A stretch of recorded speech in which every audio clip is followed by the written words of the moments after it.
छात्रों, आज हम जाति व्यवस्था के बारे में विस्तार से अध्ययन करेंगे। कई शताब्दियों से हिंदू समाज में जाति सामाजिक संबंधों की एक केंद्रीय व्यवस्था रही है। जाति की उत्पत्ति, प्रकृति और भूमिका के बारे में बहुत से काल्पनिक अनुमान, विवाद और व्याख्याएं दी गई हैं। जाति को एक सर्व घेरेदार व्यवस्था कहा गया है। यह एक ऐसी विचारधारा है जो अन्य सभी संबंधों को निर्धारित करती रही है। जाति का केंद्रीय आधार पद सोपान है, जो कि अपवित्रता और पवित्रता के विचारों से संबंधित है। छात्रों, जाति शब्द की उत्पत्ति प्रायः अंग्रेजी शब्द कास्ट से मानी जाती है। अब हम प्राचीन युग में जाति प्रथा के बारे में अध्ययन करेंगे। प्राचीन युग में जाति को एक अंतःवैवाहिक समूह माना जाता था, अर्थात इसके सदस्य अपने ही जाति के सदस्यों में विवाह करते थे। एक जाति में जन्मा मनुष्य जीवन पर्यंत उसी में रहता है। हर जाति के सदस्यों का व्यवसाय वंश परंपरा के आधार पर अलग अलग होता रहा है। जातियों के पद सोपान में एक जाति का एक निश्चित स्थान होता है, जिसके ऊपर और नीचे अन्य जातियां होती हैं। सोपान के शिखर पर ब्राह्मण होते हैं और अधोभाग पर अछूत जातियां होती हैं। जातियों में खान पान और सामाजिक अंतःक्रिया के कुछ विशेष नियम होते हैं, जिनका पालन सभी जातियों को करना पड़ता है। इन नियमों को लागू करके जाति पंचायतें अपने सदस्यों के व्यवहार को नियमित करती रही है। जाति एक गतिशील संस्था है। वृहत समाज में कुछ परिवर्तनों के अनुरूप इसमें भी परिवर्तन आया है। छात्रों, अब हम वैदिक काल में जाति के बारे में अध्ययन करेंगे। जाति प्रथा की उत्पत्ति ऋग्वैदिक काल में हुई थी। ऋग्वेद में वर्ण या रंग शब्द का उल्लेख मिलता है। ऋग्वेद में आर्य और दास शब्दों का उल्लेख है। आर्य का अर्थ गोरे वर्ण वाले और दास का आशय काले रंग से है, परंतु ऋग्वेद में ब्राह्मण या क्षत्रिय का उल्लेख नहीं मिलता है। ये दो वर्ण गौर और श्याम वर्ण उल्लेखित हैं।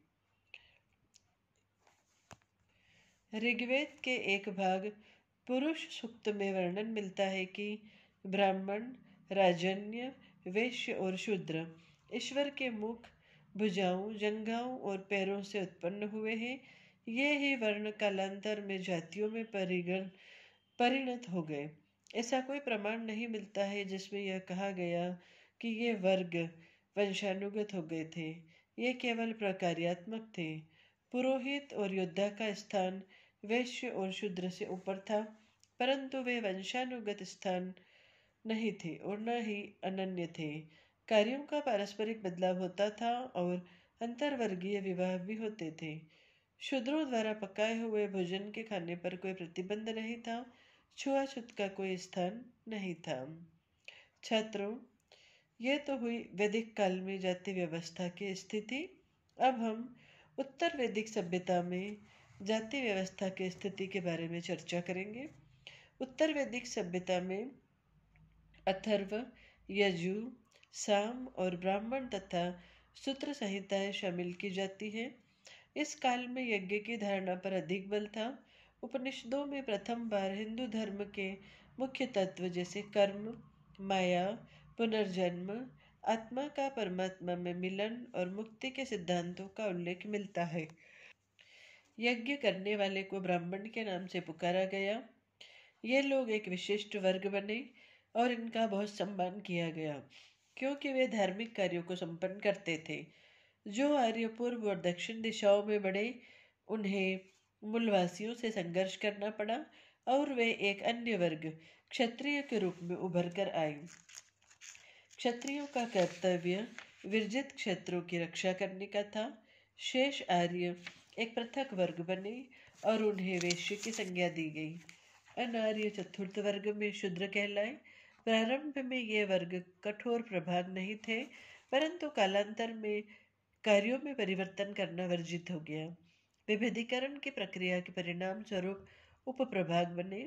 आज वे 4 प्रभाग वर्ण हैं, न कि जातियां। जातियां आज अंतः वैवाहिक समूह हैं।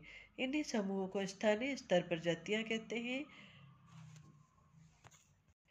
छात्रों, स्मृति काल में धर्म या कर्तव्यों की संहिता समाज के विभिन्न प्रभागों के सुव्यवस्थित कार्य करने के लिए एक स्वीकृत पद्धति मानी गई।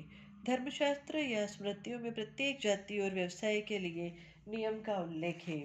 समाज में प्रत्येक संबंध राजा और प्रजा, पति और पत्नी, गुरु और शिष्य के संबंधों का वर्णन मिलता है। नियम कठोर नहीं थे और नई गतिविधियों के अनुसार समय समय पर संशोधित किए जाते थे। कभी कभी विधिवेत्ता और पुरोहित अपने स्वयं के विचारों को लागू करते थे और प्रतिबंध एवं निषेध निर्धारित थे। गुप्त काल से जातियों और उपजातियों के बीच सख्ती से विभेद किया जाने लगा। खान पान, विवाह, स्पर्श और धार्मिक कृत्यों के आधार पर अंतरजातीय संबंधों को परिभाषित किया। जिन्होंने जाति नियमों का उल्लंघन किया, उन्हें जाति बहिष्कृत किया जाने लगा। गण, श्रेणी और संघ आदि सामूहिक संगठन जो कि प्रारंभिक वैदिक काल में निर्मित हुए थे, विघटित होने लगे। जाति श्रेणी के आधार जन्म के होने के कारण जाति व्यवस्था कठोर बन गई। विवाह और सामाजिक संबंधों पर प्रतिबंध थोपे गए। जाति प्रथा के संदर्भ में गौतम, बौधायन और अपस्तंभा संहिताओं में आनुवंशिकता, वैवाहिकता और सहभोजत्व के बारे में उल्लेख मिलते हैं। इस प्रकार दो आधारभूत सिद्धांतों, श्रम विभाजन और संश्लेषण के आधार पर निर्मित नियमों के पुंज द्वारा चारों वर्ण विलग थे और एक दूसरे से संबंधित थे। कई हस्तकलाओं के आधार पर अनेक मिश्रित जातियां और उपजातियां निर्मित हुई। अतः व्यावसायिक विभेदीकरण में वृद्धि के साथ साथ जाति व्यवस्था में विविधीकरण भी एक वास्तविकता बन गई। अंतर्जातीय विवाह, अपहरण, शूद्रों को वेश्यों के व्यवसाय और कारीगरी और व्यापार करने की छूट थी, परंतु वेश्यों को वैदिक अध्ययन और उपनयन के विशेषाधिकार प्राप्त थे।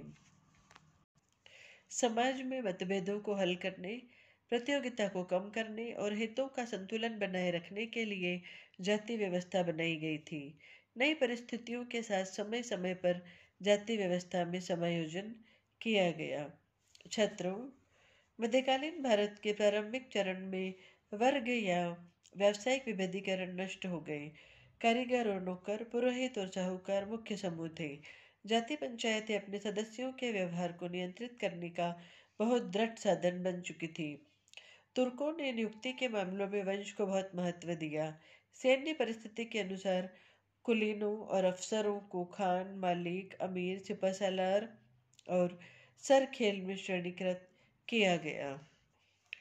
जर्मन विद्वान मैक्स मुलर के अनुसार संपूर्ण जाति व्यवस्था की उत्पत्ति पर निसंदेह ब्राह्मणों की छाप दिखाई देती है। जाति कभी भी एक स्थिर व्यवस्था नहीं रही। हजारों जातियों, उपजातियों और उनसे कहीं अधिक गोत्रों, उपगोत्रों का होना ही विविधता, विभेदीकरण और जाति व्यवस्था में परिवर्तन का प्रमाण है। जाति व्यवस्था में जाति को एक निरंकुश व्यवस्था माना जाता रहा है। ब्रिटिश राज ने कुछ जातियों को उच्च परिस्थिति, उपाधियां और भूमि प्रदान कर जाति व्यवस्था की विकृत निरंतरता को प्रोत्साहित किया। जाति प्रथा मूलतः असमतावादी थी और ब्रिटिश राज ने जाति पर आधारित असमानताओं, अन्यायों और भेदभावों की कभी भी निरुत्साहित नहीं किया। इसके विपरीत ब्रिटिश प्रशासकों और नृजाति विशेषज्ञों ने जाति को भारतीय समाज और संस्कृति के लिए उपादेयता का केंद्र बिंदु रखकर परिभाषित किया। उन्होंने अंतरजातीय और अंतःजातीय मित्र भाव और अनुशासन पर बल दिया ताकि लोग जातियों और उपजातियों में विभक्त रहें और भारत में ब्रिटिश उपनिवेशवादी शासन के विरुद्ध संगठित न हो सके। छात्रों, अब हम जाति की परिभाषाओं के बारे में चर्चा करेंगे। सेनाट लिखते हैं कि एक जाति व्यवस्था वह है जहाँ पर एक समाज अनेक स्वतः पूर्ण और पूर्णतया पृथक इकाइयों में बटा हुआ है। इन इकाइयों के बीच पारस्परिक संबंध एक श्रेणीकृत पैमाने में सांस्कारिक आधार पर निर्धारित होते हैं। जी.एस. घुरिये ने जाति की एक व्यापक परिभाषा दी है, जिसमें उन्होंने बताया है कि जाति समाज का एक खंडनीय विभाजन है, समूहों का सोपान है, खान पान और सामाजिक संसर्ग पर प्रतिबंध होता है। विभिन्न जातियों को धार्मिक और अन्य संबंधित निर्योग्यताएं और विशेषाधिकार होते हैं। व्यवसाय के स्वतंत्र चयन का अभाव है और विवाह पर प्रतिबंध होता है। केतकर के अनुसार संबंधों की सावयवी संरचना के रूप में जाति के दो आधार हैं। पहला वंशानुगत सदस्यता और दूसरा अंतर्विवाह। H.J.S. मेन ने जाति को एक असंविदागत परिस्थिति समाज का उदाहरण समझा। सेनाट ने वंश और व्यवसाय की पवित्रता पर बल दिया।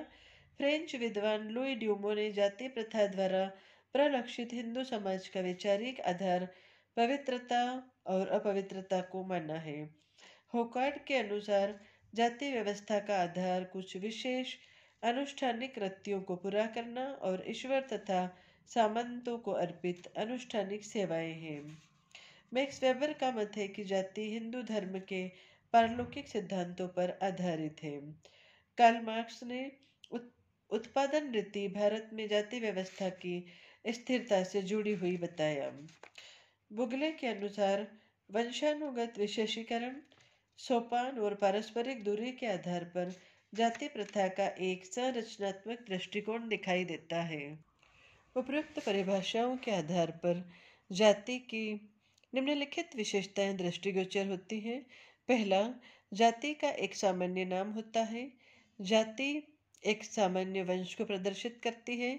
जाति एक समान वंशानुगत व्यवसाय से संबंधित है और एक समरूप समुदाय का निर्माण होता है। लुई ड्यूमो जाति प्रथा पर आधारित असमानता को एक विशेष प्रकार की असमानता मानते हैं। लोगों के वास्तविक और अवलोकनीय व्यवहार को जानने के लिए विचार और मूल्य आधारीय हैं। ड्यूमो के अनुसार जाति सोपान के लिए पवित्र और अपवित्र विचार प्रमुख हैं। सोपान एक सार्वभौमिक आवश्यकता है। ड्यूमो का मत है कि भारतीय समाज स्थिर रहा है। समाज के अंदर परिवर्तन हुआ है, परंतु समाज का परिवर्तन अनुपस्थित रहा है। एक विशिष्ट ग्रामीण या नगरीय संदर्भ में जाति को एक आनुभविक वास्तविकता के रूप में ढूंढा जा सकता है। इन संदर्भ में जाति एक विशेष परिस्थिति समूह के रूप में दिखाई देती है, परंतु वृहद स्तर पर जाति एकात्मकता का एक साधन है। वृहद स्तर पर जाति अनौपचारिक और दैनिक संबंधों की एक प्रकार्यकारी वास्तविकता नहीं है।